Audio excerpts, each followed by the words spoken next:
Bien, bonjour à tous, bonjour à toutes.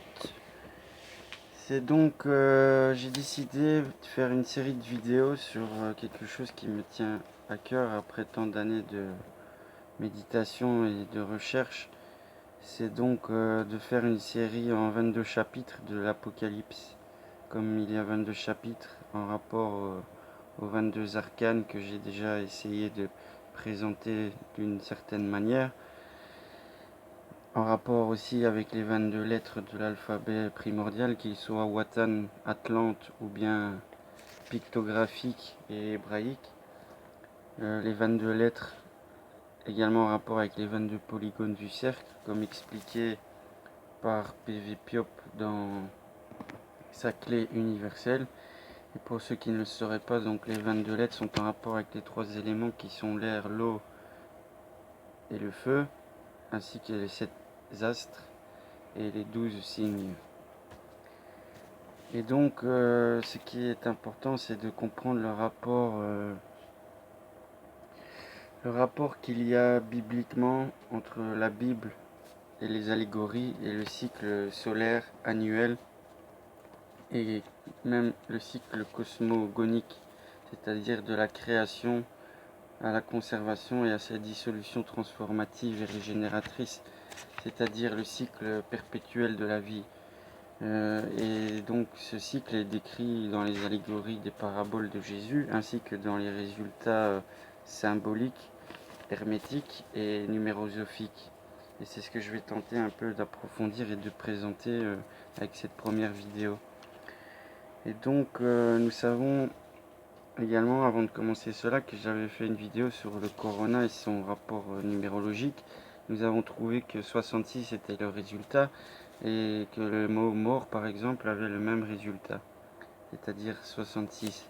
Nous savions aussi que si nous faisons 6 fois 6, nous avons 36 et que 36 est un nombre solaire en rapport avec 666 et avec le rapport du nombre 111 dans le carré magique solaire, par exemple. 111 qui est aussi le résultat numérique du mot illusion, par exemple. Et 111 représente l'unité dans les trois plans, qu'ils soient spirituels, psychiques et physiques. Nous comprenons donc que le résultat du mot corona et mort était 66 et que ce qui est intéressant aussi, c'est que la Bible est composée entre l'Ancien Testament et le Nouveau de 66 livres. Voilà, rapport numérologique aussi du 6 x 6 qui fait 36, qui fait 666, qui fait le cercle représentant l'esprit à la fois et à la fois la sphère que parcourt l'astre solaire dans son cycle annuel. Commençons donc avec le mot étymologique, avec l'étymologie du mot apocalypse. Apocalypse signifie sortir du cachet, sortir ce qui a été scellé, ce qui a été obscurci, enveloppé. Nous retrouvons à l'intérieur le mot apo, qui est le même préfixe que dans le mot Apollon par exemple, ou même Apollyon que nous retrouvons dans le chapitre plus loin. Apollon est donc la version poétique de la nature, de la nature créatrice de la lumière solaire et de ses effets sur la création apparente. Et donc le rapport de l'Apocalypse avec le soleil est déjà présenté dans le terme Apocalypse, en rapport justement avec ce qui est des précessions équinoxiales. Calypso est une sirène, donc une néréide. C'est une nymphe. Et donc c'est la femme, dans la mythologie grecque, c'est la femme d'Hermès. Nous savons le rapport hermétique des 22 chapitres de l'Apocalypse. L'hermétisme est en rapport avec l'intellect et l'intellect déductif ou spéculatif est en rapport avec Mercure. Mercure, le dieu de la polarité, le dieu androgyne entre la lune et le soleil. Et donc nous savons également qu'elle a été dans la mythologie la femme d'Ulysse qui représente l'âme conquérant son immortalité au travers des méandres du psychisme et de la pensée, du mental et de tout ce qui est des pièges subjectifs. Et donc il est aussi décrit dans la mythologie, qui est un rapport numérologique intéressant, que Calypso avait retenu pendant 7 des 10 années Ulysse quand il était à Troie. Et donc, le rapport du 7, vous allez le retrouver dans le premier chapitre, qui est donc très important. Le 7, comme vous le savez, représente encore le ciel et la terre, ou l'esprit et le corps, la pensée et sa réalisation. Donc, nous comprenons dans le rapport de l'Apocalypse le rapport solaire, et le rapport aussi à l'esprit de la vérité, l'esprit qui a été caché. Et ce que nous comprenons également aussi, c'est dans son rapport numérologique, donc le mot Apocalypse devient 113, et 113 en multiplication c'est 3. 3 c'est encore l'esprit. Et en addition c'est fait le nombre 5, c'est le pentagramme christique, c'est-à-dire l'homme de volonté. Ou les 5 sens, ou bien les 4 éléments et l'éther, le support créateur des 4 précédents. Ce qui est intéressant aussi de savoir, c'est que le mot apocalypse est traduit par révélation. Et révélation, dans le mot révélation, nous trouvons Ève, qui est la vie et le souffle, encore une fois, le souffle de l'esprit omniprésent. Et l'anagramme du mot révélation est relévation, c'est-à-dire qu'après l'obscurcissement, la lumière revient, et de sa descente, de son involution, l'esprit évolue en conscience et prend connaissance de tout ce qui était caché à ses capacités de perception. C'est ce qui se passera dans le fil des temps, l'homme commençant de plus en plus à comprendre son pouvoir intérieur sur le plan matériel. C'est ce que représente donc la relévation et la révélation. Et donc quand nous regardons la révélation, nous avons 121 comme résultat, ce qui est la dualité entre deux pôles, entre les deux piliers de la Kabbale, entre les deux forces actives, passives. Donc nous retrouvons également, si nous additionnons, nous avons les nombres 4, des 4 évangiles ou des 4 éléments, des 4 tempéraments, des 4 saisons, des 4 points cardinaux, ainsi que la croix christique allégorique du cercle solaire. Et nous comprenons aussi que 2 fois 1 fois 1 égale 2, donc le diabole, la polarité, la dualité complémentaire et antagoniste à la fois, de l'esprit et de la matière. Ce qui est intéressant aussi, c'est de comprendre que il y a ces 22 chapitres et que le premier chapitre, qui comporte 20 versets, nous renvoie donc à ce qui est du battleur et de l'action première des choses de la création, ainsi que de la quête initiatique et hermétique. Et le nombre 20 nous rapporte au jugement, donc à l'inspiration de l'ange, de la partie supérieure de la conscience en l'homme. Quand l'homme prend conscience du mal et de ce qui l'entoure dans le monde que nous observons, il veut le changer, et donc c'est son inspiration supérieure d'en haut qui lui insuffle cet idéal, ou cette utopie selon les conditionnements émotionnels. Nous comprenons donc qu'il y a un rapport numérique intéressant dans ces rapports guématriques, et donc nous savons également que nous sommes et étions et sommes en train de transiter de l'ère des poissons. L'ère de poisson, le symbole christique est donc ce poisson, comme vous le connaissez, hein, Ictus, symbole chrétien. C'est intéressant aussi de savoir qu'une ère zodiacale, comme vous devez le savoir, à force que je le dis, c'est que ça dure 2160 années. 216, c'est 6 fois 6 fois 6 fois 1000. Donc c'est 6 fois 6 fois 6, on retrouve encore ce nombre de la lumière créatrice équilibrée et polarisée. Et quand nous regardons en multiplication, 2 fois 1 fois 6, nous avons le nombre 12 qui nous rapporte au cycle annuel, au cycle zodiacal du 360 degrés du cercle céleste. Et donc nous comprenons aussi qu'en addition, ça nous amène à l'achèvement cyclique des choses par le nombre 9. 2 plus 1 plus 6. Et donc on comprend donc le rapport du nombre 666 avec les précisions équinoxiales et la lumière. Nous savons donc le symbole graphique du signe du poisson, ce sont deux barres reliées par une troisième, ce qui fait donc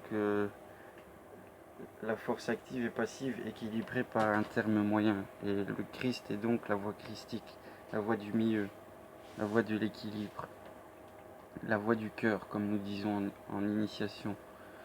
Et donc, quand nous comprenons le rapport zodiacal avec Jésus, nous comprenons donc aussi dans l'allégorie de la parabole biblique, quand il multiplie les poissons, il y a 2 poissons et 5 pains.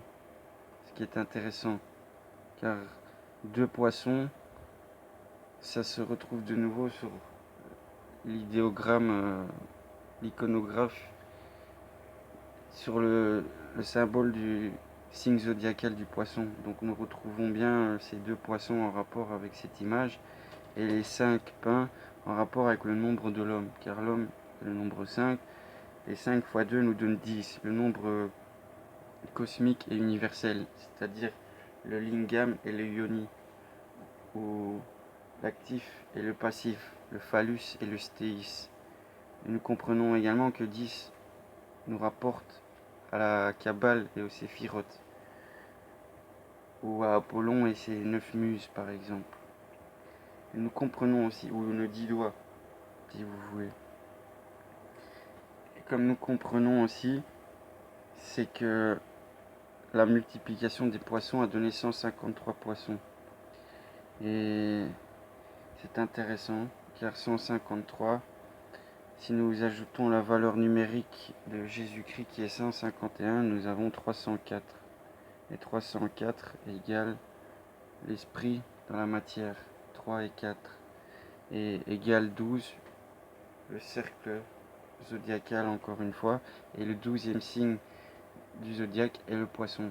Donc nous trouvons dans ce calcul un rapport analogique du poisson, du soleil et de Jésus avec la course solaire. Nous savons également que l'ère des poissons représente le Nouveau Testament et que l'Ancien Testament est représenté par l'ère des béliers. Donc les Hébreux sont encore dans leur symbolisme de l'ère du bélier, que nous retrouvons par exemple sur les cornes de Moïse par exemple, ou dans la trompette de cornes de bélier dans laquelle ils célèbrent les festivités. Le nom m'échappe. Et donc le bélier représente aussi l'agneau, comme Jésus est l'agneau de Dieu. Il est donc le feu du printemps et de la renaissance solaire aux équinoxes. Car agneau est Agni, et Agni est la même chose que le dieu hindou du feu. Et Agni et Igni sont la même chose, le feu encore une fois. Le feu de l'esprit créateur, le feu de la lumière créatrice. Et donc nous savons que l'ère des poissons est suivie par l'ère des Verseaux. Et l'ère du Verseau, c'est l'ange, assimilé en symbolisme hermétique. L'ange inspirateur. Le Verseau est synonyme de rébellion, de révolution et de renouveau. Pour la révolution, vous pouvez observer par exemple le thème astral de la Révolution française. Dans les vidéos de M. Michel Desailles, vous pouvez retrouver beaucoup d'informations sur la Révolution française et le rapport au Verseau. Et donc le Verseau, qui est cet ange inspirateur, nous le retrouvons dans l'arcane 20 du tarot, l'arcane du jugement.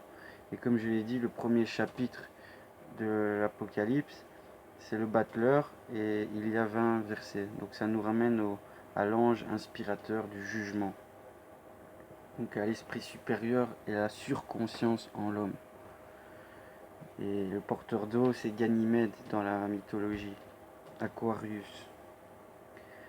Et ce qui est intéressant, comme nous savons que nous sommes dans l'ère des poissons, c'est que Jean, dans d'autres langues, Johannes, Giovanni, Juan ou John, Jean ou Johannes vient du grec, et Oannis, Oannes, c'est aussi le nom d'une divinité à forme de poisson. Et c'est ce qui est aussi appelé Dagon dans les mythologies acadiennes. Et nous savons également qu'il y a un rapport avec le dieu sumérien Ea. Et quand nous regardons les représentations de ce dieu, il y a un poisson sur la tête et c'est exactement la même forme que les mitres papales ou les mitres des évêques, qui sont donc le pouvoir sacerdotal et spirituel du poisson. Et c'est cela donc aussi qui est intéressant, hein. Donc Oannes est ce dieu Dagon, et en hébreu le mot Dag donc signifie poisson. Et ce qui est intéressant et étrange, c'est que par exemple en néerlandais ou en allemand, pour dire le jour, on dit Tag, Dag. Et nous savons qu'un jour est donc Tag, Dag, et que c'est également un poisson. Donc les jours pendant l'ère des poissons sont des poissons. C'est intéressant dans le phonétisme linguistique de la langue des oiseaux. Et il y a aussi, par exemple, en anglais, le mot day, ben, c'est comme en latin day, c'est Dieu. Donc le jour est Dieu, le jour est poisson. Si vous avez compris maintenant le symbolisme profond dans les essences des mots apparents. Comme le mot jour, dans jour, on retrouve Our, et Our, c'est la ville d'Abraham qui signifie la lumière. C'est un mot que nous retrouvons dans le lexique biblique hébraïque à la position 216, la lumière céleste. Our, Aour, Aor, Or. Et c'est 216, c'est donc 6 fois 6 fois 6 encore une fois. Rapport aux précessions équinoxiales et rapport au nombre donc de l'Apocalypse.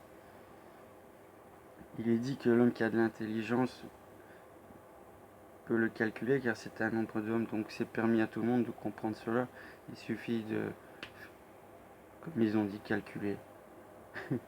Et donc, vous comprenez que Jean signifie à la fois poisson par Roannes et qu'il est le prophète de Jésus dans l'Apocalypse et qu'il est donc de l'ère des poissons.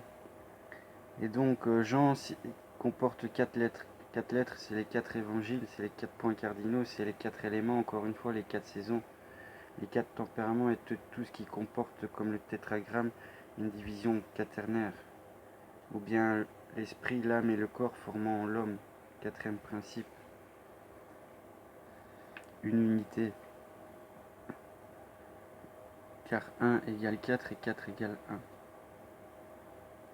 Donc Jean a 4 lettres et John également 4 lettres. Nous savons que 4 c'est le nombre de la matière, du carré, de la réalisation. Nous savons aussi que 4 c'est le nombre du chakra du cœur. Donc nous savons que la voie christique passe par le cœur. Nous savons également que c'est le chakra du cœur que nous devons activer pour élever à la conscience supérieure. Et nous savons donc également que, comme je l'ai dit, Jésus a 5 lettres.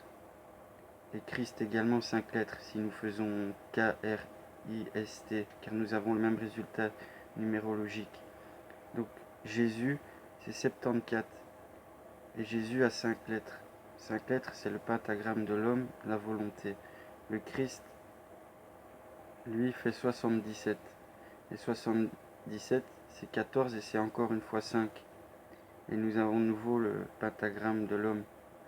Et Christ, c'est également 5 lettres. Donc nous avons pour Jésus et Christ 10 lettres qui sont, comme je l'ai dit, les 10 séphirotes de l'arbre kabbalistique. Et retournons donc à Jean. Jean, 4 lettres. Résultat numérique de Jean, c'est 30. 30, c'est 3. C'est le triangle, c'est l'esprit de nouveau. Et nous savons également que 30, c'est le nombre de degrés dans un signe. 360 divisé par 12 égale 30. Donc nous savons encore avec le résultat numérique de Jean que c'est un rapport avec la précession équinoxiale d'un signe zodiacal. Ce qui est intéressant aussi, c'est de comprendre que par exemple en anglais, car l'anglais est important, hein, l'anglais c'est la langue de l'angle, donc c'est une langue messager, c'est la langue universelle, internationale, donc mondiale. Et l'anglais c'est angle, angel, c'est la même chose, ce sont des messagers. Un angle sur le cercle donne un message, un rapport. Un ange, son nom désigne un messager, c'est la même chose.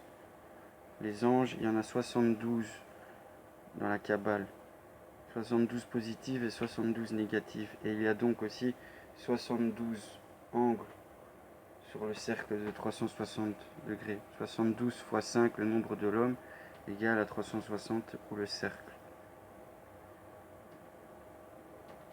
Comprenons également que le mot John, lui, nous donne un autre résultat par la langue de l'angle, c'est-à-dire 47. Et ce qui est intéressant, c'est que Jésus, lui, son résultat numérologique, c'est 74. C'est le miroir de John. Donc il y a un rapport entre John et Jésus dans le miroir.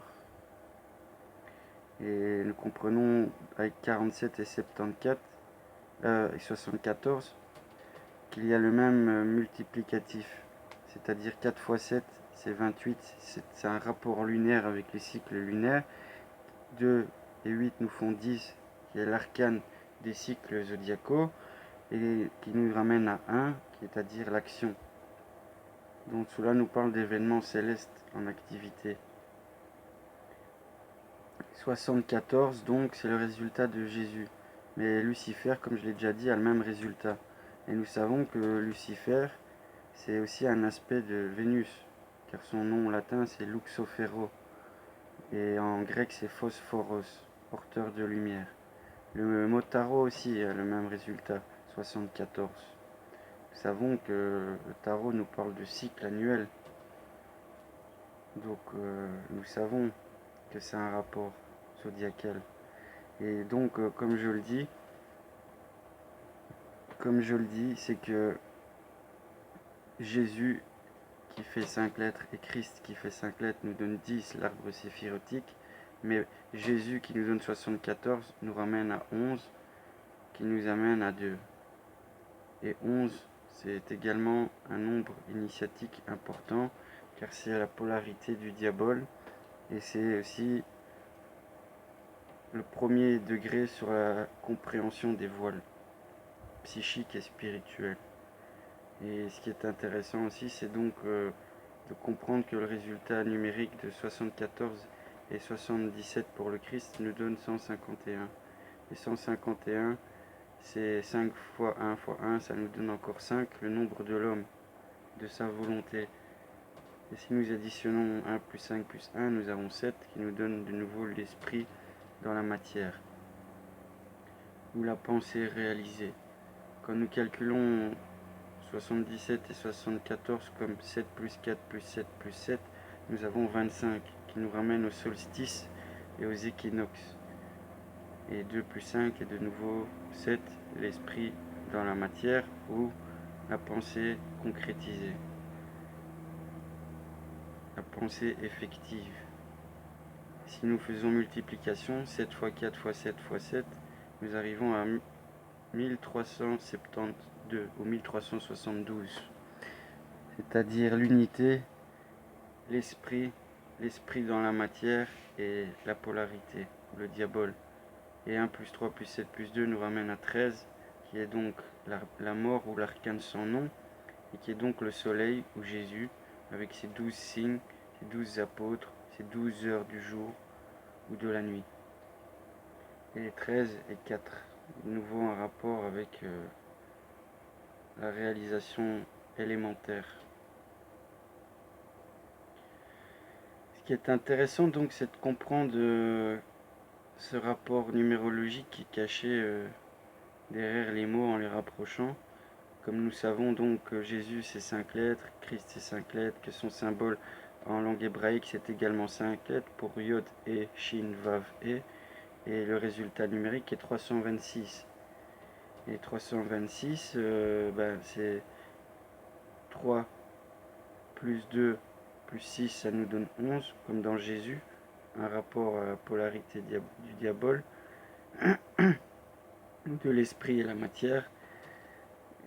Et nous avons aussi, en 3 fois 2 fois 6, nous arrivons à 36.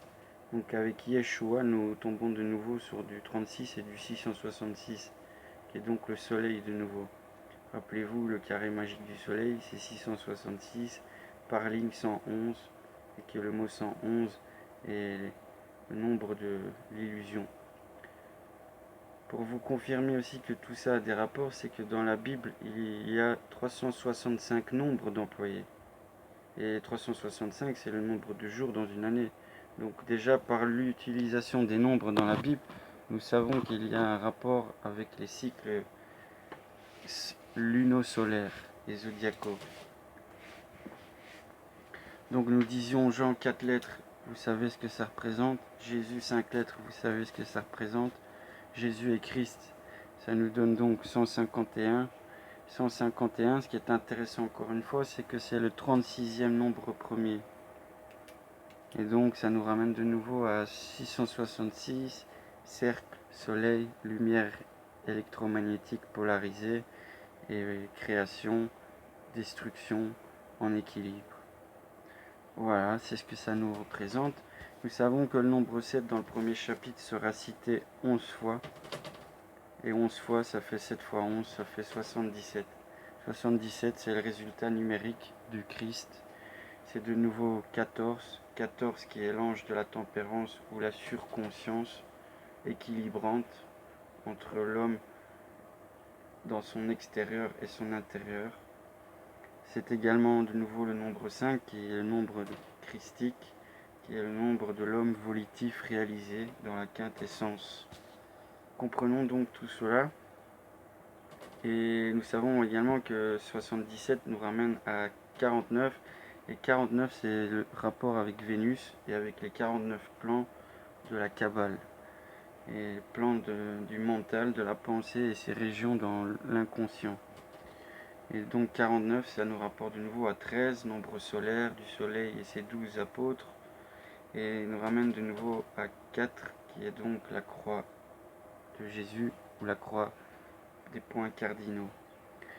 Savons également que le mot logo, car on dit que le verbe Jésus est le logo nous ramène aussi à 49. Et 49, c'est également 7 fois 7, c'est l'amour de Vénus, car la parole est amour, magnétique et créatrice, et nous ramène de nouveau à 13. Et de nouveau la mort ou la vie et tout ce que cela comporte. Par contre, le mot logos, comme employé dans la Bible grecque et traduite, c'est 68. Et 68 nous ramène de nouveau à 14 et de nouveau au 5, comme avec le Christ. Et nous savons donc aussi que une ère zodiacale dure 2160 années, x 12 nous fait 25 920 années. Nous connaissons le rapport de 360 avec 666 également. Nous savons également que l'ère des poissons, si nous prenons l'astrologie et son symbolisme, le poisson signifie Vénus exaltée et Mercure en chute. Vénus exaltée signifie donc l'aimantation d'attraction universelle, l'amour, la passion, mais également les luxures, les désirs désordonnés, les désirs et les passions désordonnés, irréguliers, le vice de la luxure, donc le vice de l'attrait sensuel, le sensualisme exacerbé, tout ce qui pourrait être positif et négatif à la fois dans cette optique d'attraction et de répulsion, d'empathie et d'antipathie.